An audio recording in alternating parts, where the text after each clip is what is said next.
Oi, pessoal, eu sou a professora Ana Paula e estou aqui participando do projeto Câmara Help para falar com vocês da parte de literatura em língua portuguesa. Vamos começar. Em primeiro lugar, nós vamos falar do quê? Que tudo que você faz é manifestação de linguagem, tá? Então, qualquer atitude que você tenha no seu meio é uma manifestação de linguagem. Então, você tem que se firmar nisso. Por quê? Porque tudo que você conseguir abranger no seu meio externo e você conseguir trazer para você é um ponto crucial para você conseguir desenvolver técnicas, né, da língua portuguesa. Então, vamos começar por aqui, ó. O Enem 2020, ele vai focar nos cânones literários. Quais são os cânones literários? Né? Machado de Assis, né? Que mais? Nós vamos falar de Bernardo Guimarães, né? Nós vamos falar de Aloysio de Azevedo. Ah, Pro, mas você está falando de alguma coisa que eu não estou entendendo. Eu já ouvi falar, mas eu não estou entendendo bem. Bom, os cânones é tudo aquilo que todo Enem, todo vestibular, ele está presente, tá? Por exemplo, Machado de Assis. Qual é o foco de Machado de Assis? Capitu e Bentinho, não é? Esse é o foco de Machado de Assis. Esse romance, né, que chama-se Dom Casmurro. Por que Dom Casmurro tem esse nome? Bentinho, ele tinha o apelido de Casmurro, Dom Casmurro. Por quê? Porque ele era uma pessoa literalmente mal-humorada, né? Na verdade, ele não era nem mal-humorado. Na verdade, o que acontecia com ele? Ele era introvertido, ele era muito tímido. E ele se apaixonou por Capitu, que, por sinal, era sua vizinha. E então, ele viveu essa alusão, né, de ter esse romance com Capitu, e na verdade ele se casou com Capitu, né? E aí, em cima disso, eles construíram uma relação de ciúme. Bentinho tinha muito ciúme de Capitu. Por isso, a pergunta é: será que Capitu traiu Bentinho? Porque isso dá a entender no romance, mas era ele o narrador do romance. Então, como que você vai provar? Era ele que contava a história. Então, não tem como dizer, na verdade, se traiu ou não. Eu acho que não. Eu acho que não. Bom, em se tratando de leitura privilegiada, né? Nós temos que dizer o seguinte: tudo é leitura privilegiada. Uma revista Veja é uma leitura privilegiada, um jornal é uma leitura privilegiada, um site da internet é uma leitura privilegiada. Por quê? Porque quando você faz uma leitura privilegiada, você armazena informações. E você armazenando informações aqui, ali, ela torna um contexto rico para você poder usar na prova. Porque essa prova é código de linguagens, certo? Certo. Você vai fazer uma prova de código de linguagens. E na literatura vai ser muito usado. Por quê? Porque você tem que interpretar o texto, né? Você vai me dizer assim: poxa, Pro, eu não tenho mais tempo de ler todos os cânones. Não vou ter tempo de ler todos os cânones literários. Realmente, você não vai ter mais tempo, tá? Mas aí, eu vou te ensinar como que você vai fazer isso. O primeiro passo é você procurar todos os resumos dos cânones na internet. Você vai procurar os resumos das histórias. Por quê? Porque na sinopse dos livros, né, tá o enredo da história. E aí, quando você for ler a pergunta do Enem, que vai fazer, por exemplo, uma citação no livro Senhora, né, em que fala sobre Aurélia, né, e sobre Fernando Seixas Garcia, que a Aurélia é uma dama da alta sociedade em que ela compra um marido, né, que é Fernando, que na época ela compra um amor. E aí depois se apaixonam de verdade. Mas na época ela compra o amor de Fernando, porque Fernando precisava de dinheiro. Então, se você consegue ler o resumo da obra, quando você ler a interpretação que fala desses personagens, você vai conseguir entender que está falando do romance Senhora. Quando você lê alguma coisa a respeito de personagem de Machado de Assis que fala Capitu e Bentinho, você vai entender que eu estou falando de quem? Do romance Dom Casmurro.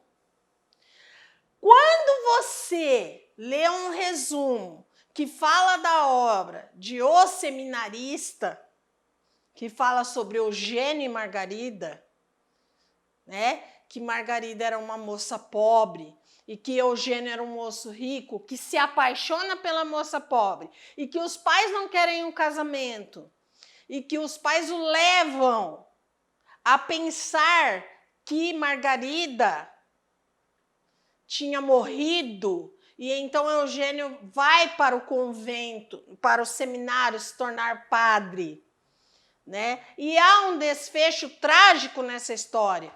Por quê? Porque Eugênio, no desenrolar desse romance, vai encomendar o corpo de Margarida. Por quê? Porque Margarida morre de amor. Né? Margarida, ela acredita realmente que Eugênio não a amava mais, enfim. E ela morre de amor. E Eugênio é quem vai encomendar o corpo de Margarida. Então, são romances que, quando você lê a sinopse do desenrolar da história, porque o resumo da obra é bem sintético. Ah, aconteceu isso na obra, ele se apaixona por fulana, só que quando você vai desenvolver a prova de códigos, o que acontece? Você vai ver os personagens. Então, aí você vai conseguir distinguir de qual livro está falando. Entendeu? Então, assim, é importante para você que você se foque nisso, nesse contexto de conhecer os resumos, para você poder responder as questões. Porque lá na prova vão estar escritos apenas trechos da obra. Em determinado momento, Fernando disse a Aurélia, Aurélia, você não quer falar comigo? Por quê? Focando que o português é bastante arcaico. Não se usa a linguagem de hoje. A linguagem do livro é uma linguagem arcaica, tá? Então, assim, prestem bastante atenção na hora da interpretação do texto, que podem ter palavras no resumo da obra que você nunca tenha ouvido falar, tá? Um exemplo que eu vou te dar, por exemplo, é abrolhos. Abrolhos são espinhos, né? Você nunca vai imaginar que abrolhos trata-se de espinhos, mas são espinhos, tá? Então, assim, tudo que você faz é uma manifestação de linguagem, tá? Uma música que você ouve, artes que você vê, cotidiano infográfico, tudo foca nesse contexto da leitura privilegiada. As artes, gente, também te remete a você fazer uma boa prova.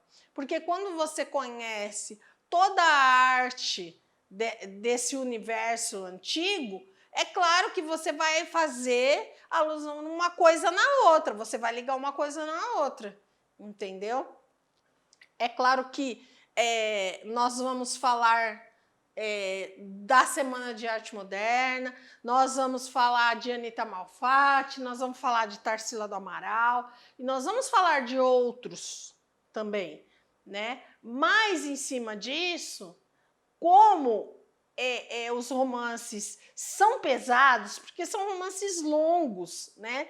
Então, você deve pegar o seu caderno e você deve ir focando, alinhando esses personagens, unindo esses personagens à história, fazendo com que esses personagens estejam presentes na sua cabeça. Para a hora que você está lendo, você lembrar, não, esse personagem faz parte de tal livro. Como que você vai sintetizar isso? Você simplesmente anota. Anota. Senhora Fernando Seixas e Aurélia. Outro romance, Dom Casmurro, Capitu e Bentinho. Tá? Então, você vai fazendo coerência dos pares ao nome do personagem, ao nome do romance. Isso na era do romantismo, tá? Porque aí tem outros livros, Memórias Póstumas de Brás Cubas, por exemplo, ele vai falar, narrar a história dele em Memórias. E aí não tem personagem par romântico, tá? Olavo Bilac, por exemplo, ele escreveu uma poesia que chama Via Láctea. E Olavo Bilac, ele não era um poeta romântico. Não se tratava de uma poesia romântica, Olavo Bilac. Só que essa poesia Via Láctea, ele estava a apreciar o estrelado do céu. Né? Então, ele faz uma mensuração nessa poesia, onde ele diz assim, ora direis ouvir estrelas, pois só quem ouve, só quem vê e interpreta estrelas é capaz de ouvi-las. Né? Então, assim, ele estava num momento muito romântico da vida dele, Olavo Bilac, mas ele não é um poeta romântico, entendeu? Não se trata de um poeta romântico. Nós vamos falar também,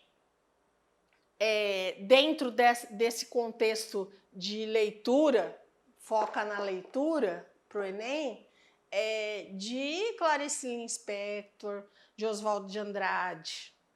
Agora, um astro do Enem, que vocês vão ter que assim, apreciar com muita vontade, é Carlos Drummond de Andrade. Por quê? Todo o Enem, desde a existência da primeira edição, tem um texto de Drummond. Ah, professora, mas Drummond sim. Por quê? Porque ele é um poeta de muita sensibilidade, Carlos Drummond de Andrade. Né? Ele tem uma vertente muito importante dentro da poesia brasileira. Então, a gente precisa valorizar muitas obras de Drummond. Tá? Cecília Meirelles não entra muito no contexto. Goulart de Andrade, sim. Tá? Muito difícil você encontrar uma poesia de Cecília Meirelles dentro do Enem. É raríssimo, tá? Cora Coralina. Aí, como você não está com essa vertente voltada para estudar para poetas, enfim, não precisa estudar Cora Coralina, não precisa estudar Cecília, não precisa, porque você não vai usar agora, mas é importante que você conheça os poetas, Cora Coralina e Cecília Meirelles. É importante que você conheça, não que você foque nesse momento, tá? Esse momento para poesia é Carlos Drummond de Andrade, tá? Castro Alves, por exemplo, ele foi um poeta do quê? Dos negros, né? Ele só escrevia sobre negros, sobre o navio negreiro, e ele participou ativamente do movimento de libertação dos escravos, né? Assim, ele defendia claramente os negros, né? Então, também foi um poeta importante, né? Então, assim, nós temos que pensar, por exemplo, que o romance Iracema, ele se tratava da Virgem dos Lábios de Mel. Olha que alusiva a Iracema o escritor fez. A Virgem dos Lábios de Mel. Iracema era uma índia, né? E de rara beleza. Mas o escritor delineava ela nas páginas de um livro dessa forma. O que eu quero que vocês entendam é que, assim, o escritor, quando ele escreve um livro, ele está criando um personagem, ele está criando um cenário, ele está criando uma história. Apenas essa história ela não vai ser reproduzida, a não ser que ela vire filme, vire uma novela. Mas, caso contrário, ela vai ser reproduzida para você, para os seus olhos, a hora que você lê. Entendeu? Essa história ela vai ser reproduzida para você. Então, você pode ter o olhar do escritor ou você pode não ter esse olhar. Né?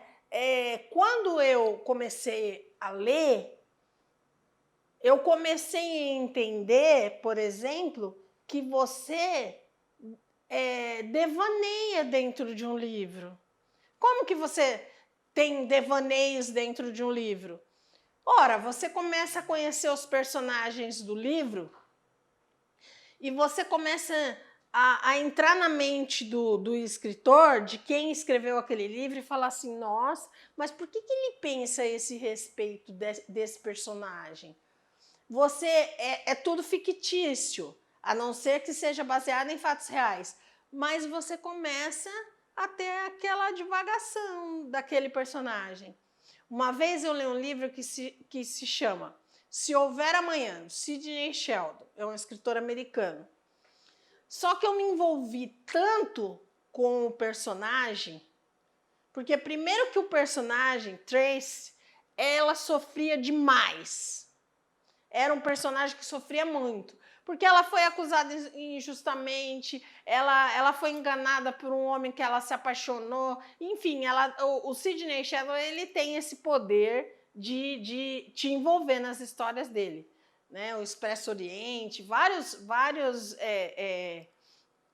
personagens dos livros dele te faz envolver. Mas eu me envolvi com essa personagem. E aí o que aconteceu?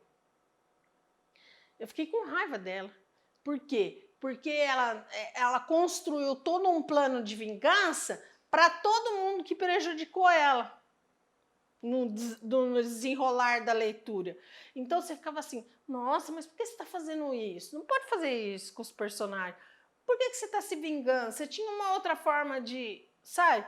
Então você se envolve naquela situação. E isso acontece dentro da literatura brasileira, se você prestar atenção nos livros. É que a geração de hoje, ela não é muito voltada para a leitura. Ela só lê porque hoje tem internet, tem os sites e tal. Então, ela não é muito voltada para a leitura. Ela não foi ensinada a ler.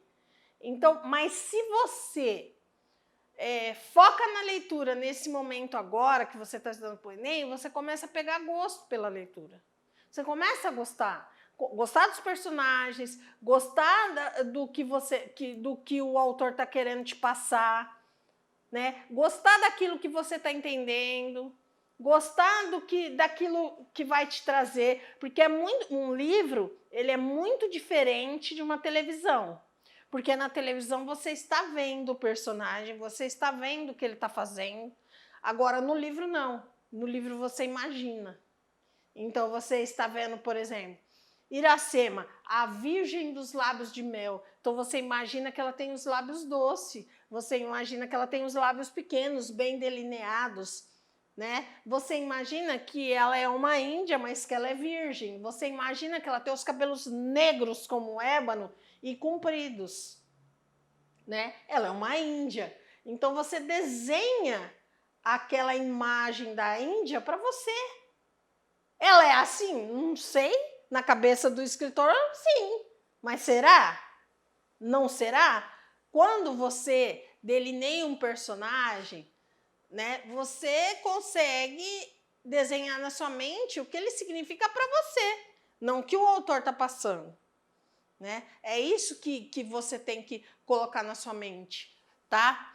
O Enem 2020, ele vai ser totalmente focado nos cânones, totalmente focado nas manifestações de linguagem, nas alusões literárias, tá?